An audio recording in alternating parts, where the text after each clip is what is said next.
Dear students and parents, வணக்கம். நான் சிவராமகிருஷ்ணன். ஆக்சுவலாக இன்னைக்கு நம்ம வந்து பார்க்க போகிற டாபிக் என்னன்னு பார்த்தீங்கன்னா, நல்ல இன்ஜினியரிங் காலேஜை வந்து எப்படி சூஸ் பண்ணுறது அப்படிங்கிறத பற்றி தான் இன்னைக்கு நம்ம பார்க்க போகிறோம். நம்ம தமிழ்நாட்டை பொறுத்த வரைக்கும் around 400 and above engineering colleges வந்து இருக்குது. ஸோ எவ்ரி இயர் பார்த்தீங்கன்னா லட்சக்கணக்கான ஸ்டூடெண்ட்ஸ் வந்து இன்ஜினியரிங் முடிச்சுட்டு வெளியே வந்துட்டு இருக்காங்க.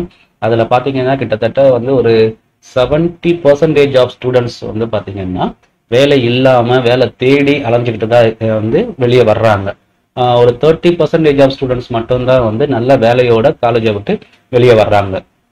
இதுக்கு என்ன காரணம் அப்படின்னு பார்த்தீங்கன்னா, மோஸ்ட் ஆஃப் த கார்பரேட்ஸ் வந்து என்ன சொல்கிறாங்க அப்படின்னா, ஸ்டூடெண்ட்ஸ் நிறைய இன்ஜினியரிங் முடிச்சுட்டு வர்றாங்க, பட் அவங்கெல்லாம் வந்து அன்எம்ப்ளாயபிளாக இருக்காங்க, வேலைக்கு தன்னை வந்து தகுதிப்படுத்திக்காமல் இருக்கிறாங்க, அவங்க வேலைக்கு தகுதியானவங்களா இல்லாமல் இருக்கிறாங்க அப்படின்னு தான் சொல்கிறாங்க. ஸோ இதை வச்சு பார்க்கும்போது வேலை வந்து ரெடியாக தான் இருக்குது, ஆனால் ஸ்டூடெண்ட்ஸ் வந்து இந்த வேலைக்கு வந்து தகுதியானவங்களா இல்லாமல் இருக்கிறாங்க. இதுக்கு ரொம்ப ஒரு முக்கியமான ஒரு காரணம் என்னன்னு பார்த்தீங்கன்னா, சரியான காலேஜை வந்து சூஸ் பண்ணாமல் இருக்கிறது தான் இதுக்கு வந்து ரொம்ப ரொம்ப முக்கியமான ஒரு காரணம். ஈவன் தோ ஒரு நல்ல மார்க் எடுத்த ஸ்டூடெண்ட் கூட வந்து ஒரு நல்ல காலேஜை சூஸ் பண்ணலை அப்படிங்கும்போது அவங்களுடைய கேரியருமே வந்து ஒரு ப்ராப்பரான ஒரு வேலை வந்து போகாது கண்டிப்பாக. ஸோ அந்த காலேஜ் ஒரு சப்ஜெக்டை வந்து படிக்கிற நாலேஜ் வச்சுக்கோங்களேன். ஏன்னா ஒரு 12th அண்ட் அபோவ் போகும்போது சப்ஜெக்ட் நாலேஜ்ன்றது வந்து ஒரு புக் ரீடிங் மூலமாகவோ ஒரு நல்ல ஒரு ஆன்லைன் பிளாட்ஃபார்ம்ல வந்து பார்க்கறது மூலமாகவோ வந்து சப்ஜெக்ட் நாலேஜை வந்து டெவலப் பண்ணிக்கலாம். ஆனா அவங்க வந்து எம்ப்ளாயபிளா வந்து ப்ராப்பரா மாத்துறதுங்கிறது வந்து முழுக்க வந்து அது வந்து காலேஜோட கையில தான் இருக்குது. வெறும் மார்க் வாங்குறது வந்து எம்ப்ளாயபிலிட்டி வந்து கிடையாது. ஸோ நீங்க எந்த அளவுக்கு நீங்க வந்து எம்ப்ளாயபிளா மாத்திக்கணும் அப்படிங்கும்போது பாத்தீங்கன்னா அது பெட்டர் ஒரு நல்ல இன்ஜினியரிங் காலேஜை வந்து சூஸ் பண்றது தான். சரி, நல்ல இன்ஜினியரிங் காலேஜ்ன்றது வந்து எப்படி சூஸ் பண்றது அப்படின்னு பாத்தீங்கன்னா ஒரு 4-5 ஃபேக்டர்ஸை வந்து நம்ம வந்து முக்கியமாக இதை வந்து எடுத்துக்கலாம். ஃபர்ஸ்ட் வந்து பாத்தீங்கன்னா NIRF அப்படிங்கிறது வந்து நேஷனல் இன்ஸ்டிடியூஷனல் ஃப்ரேம் ஒர்க், அதாவது national institutional ranking frame work அப்படின்னு சொல்லுவோம். ஆக்சுவலா இந்த NIRF அப்படிங்கிறது பாத்தீங்கன்னா மினிஸ்ட்ரி ஆஃப் எஜுகேஷன், நேஷனல் லெவலில் மினிஸ்ட்ரி ஆஃப் எஜுகேஷன் மூலமாக வந்து கொண்டு வந்திருக்காங்க. இது வந்து ஒவ்வொரு காலேஜோட பர்ஃபார்மன்ஸை பார்த்து அவங்களுடைய டோட்டலா அவங்க வந்து என்ன மாதிரியான வந்து எஜுகேஷன் கொடுக்குறாங்க, எப்படி கொடுக்குறாங்க அப்படின்னு சொல்லி பார்த்து அவங்க வந்து ரேங்கிங் கொடுக்குறாங்க. இது வந்து கம்ப்ளீட்டா வந்து காலேஜை வந்து ஒரு அசஸ் பண்ணி தான் வந்து இதுக்கு வந்து ரேங்கிங் கொடுத்துட்டு இருக்காங்க. ஸோ இந்த ரேங்கிங்கை வந்து கன்சிடர் பண்ணலாம். கண்டிப்பா வந்து இந்த ரேங்கிங் வந்து ரொம்ப ரொம்ப முக்கியமான ஒரு விஷயம். ஸோ NIRF ரேங்கிங்ல வந்து அந்த நீங்க செலக்ட் பண்ணக்கூடிய காலேஜ் எந்த இடத்துல இருக்கு அப்படின்னு சொல்லி பார்க்கலாம்.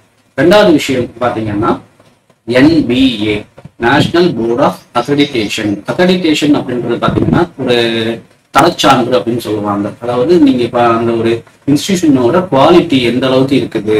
இப்போ வந்து ஒரு இன்ஜினியரிங் காலேஜ் ரன் பண்றாங்க அப்படின்னா அவங்க இன்ஜினியரிங் காலேஜை ரன் பண்றதுக்கு அவங்களுக்கு வந்து என்ன தேவை அப்படின்னு பாத்தீங்கன்னா ஒரு அதாவது அஃபிலியேஷன் இருந்தா போதுமானது.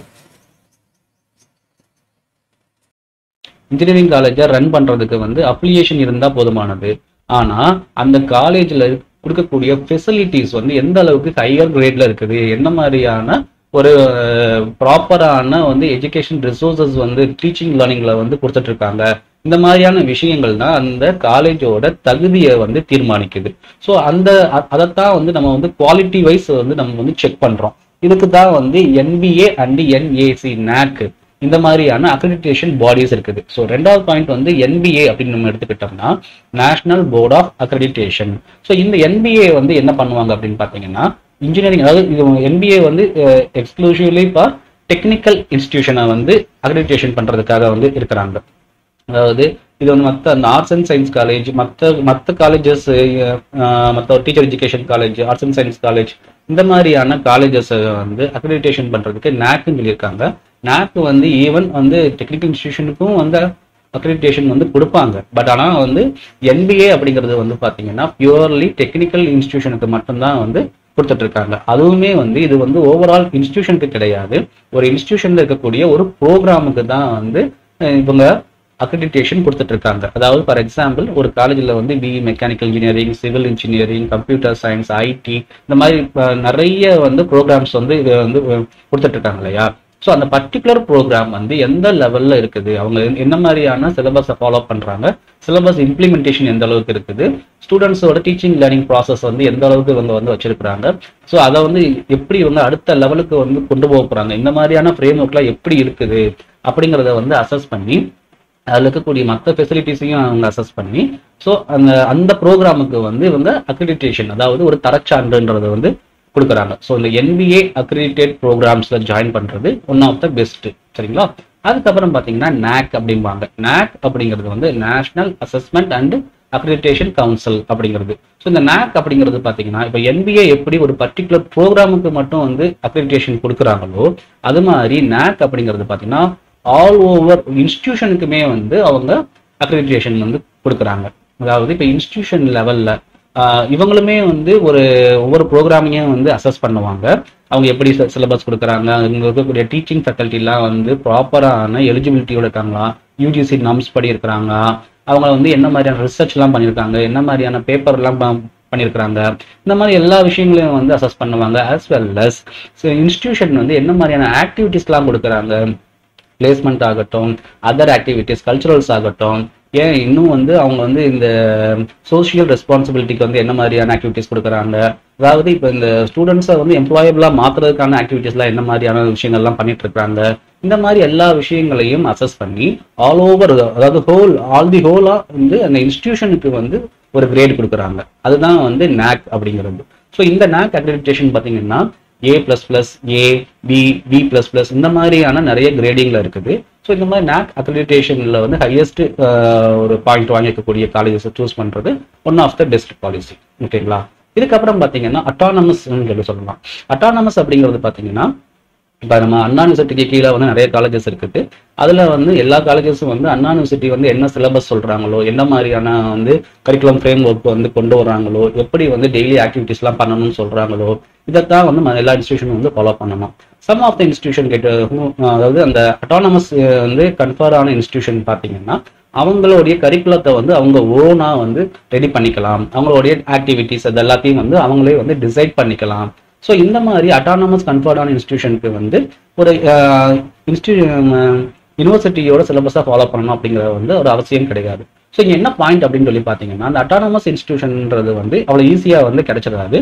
ஸோ அந்த ஒரு லாங்கர் பீரியட் ஆஃப் டைம்ல வந்து அந்த இன்ஸ்டியூஷன் வந்து பெட்டராக பெர்ஃபார்ம் பண்ணிருக்கணும். பெர்ஃபார்ம் பண்ணதில் அந்த இன்ஸ்டியூஷனோட குவாலிட்டியை வந்து இப்போ நம்ம இந்த அக்ரிடிட்டேஷன் பாடிலாம் சொன்னோம் இல்லையா, அவங்கெல்லாம் வந்து ப்ராப்பராக அவங்களுக்கு வந்து அதாவது ஒரு பெட்டர் கிரேடு கொடுத்துருக்கணும். இதன் மூலமாக தான் அட்டானமஸ் அந்த ஸ்டேட்டஸே அவங்களால வந்து வாங்க முடியும். ஸோ இப்போ நம்ம வந்து இப்போ ஒரு ஸ்கூலில் ஒரு பையன் வந்து படிக்கிறான் அப்படின்னா டீச்சர் சொல்லி கொடுத்து தான் படிக்கணும் அப்படிங்கிற பசங்களும் இருப்பாங்க.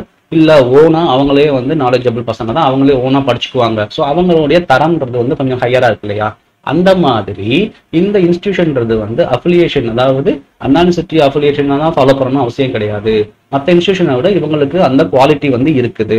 ஸோ இவங்கனால ஓனா வந்து சிலபஸ் வந்து ஃப்ரேம் பண்ணிக்க முடியும், அந்த வந்து ஒரு குவாலிட்டியை வந்து கொண்டு வர முடியும் அப்படின்னு சொல்லி அந்த ஒரு தரம்ன்றது தான் நம்ம வந்து அட்டானமஸ் அப்படின்னு சொல்லி நம்ம வந்து எடுத்துக்கலாம். சரிங்களா? ஸோ இதையும் நம்ம வந்து ஒரு ஃபேக்டரா நம்ம வந்து பார்க்கலாம்.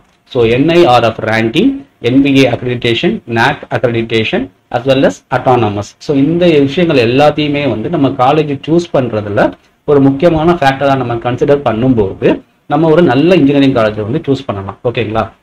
ஸோ இது வந்து one of the best way to choose the better engineering college. Okay. So இப்போ நம்ம பசங்க வந்து நிறைய பண்ற தப்புகள் என்னன்னு பார்த்தீங்கன்னா, வீட்டுக்கு பக்கத்துல இன்ஜினியரிங் காலேஜ் சூஸ் பண்ணேன், அண்ணன் படிச்சான், அக்கா படிச்சாங்க, எனக்கு தெரிஞ்சவங்க சொன்னாங்க இப்படின்னு சொல்லிட்டு நிறைய இன்ஜினியரிங் காலேஜஸ் வந்து சூஸ் பண்ணிட்டு இருக்கீங்க. ஸோ நம்ம சொன்ன இந்த ஃபேக்டர் எல்லாம் வந்து கன்சிடர் பண்ணி நீங்க சொல்ற காலேஜஸ்ல இந்த ஃபேக்டர் எல்லாம் இருக்குதான்னு முதல்ல செக் பண்ணுங்க. இன்னும் வந்து சின்ன பசங்க, அதாவது நம்ம +2 நம்ம ஸ்கூல் பசங்க மாதிரி வந்து வீட்டு பக்கத்துலேயே இருந்து படிக்கணும் அப்படின்ற ஒரு எண்ணத்தை முதல்ல வந்து கைவிடுங்க. நல்லா அதாவது வெளியூர்ல இருந்தாலும் நல்ல ஒரு ஹாஸ்டல்ல சேர்ந்து நல்லபடியா படிச்சீங்கன்னா தான் ஃபியூச்சர் வந்து நல்லா இருக்கும். ஸ்டில் வந்து இப்ப வந்து பாத்தீங்கன்னா ஒரு சிலர் இப்ப வந்து எல்லா காலேஜ்லயும் எல்லாருக்குமே வந்து ஒரு நல்ல எக்ஸ்பீரியன்ஸ்ன்றது வந்து கிடைச்சிடாது. ஒரு நல்ல பெஸ்ட் இன்ஸ்டியூஷன்ல கூட யாராவது ஒருத்தருக்கு எங்கேயாவது ஒரு நெகட்டிவான எக்ஸ்பீரியன்ஸ் வந்து கிடைச்சிருக்கும். அந்த மாதிரி ஆட்கள்கிட்ட போய் நீங்க வந்து ஜஸ்ட் ஒரு ரிவ்யூ கேட்கும் போது அந்த பெஸ்ட் இன்ஸ்டியூஷனை பத்தி கூட அவங்களே கூட வந்து தப்பா சொல்றதுக்கான வாய்ப்புகள் நிறையவே இருக்குது.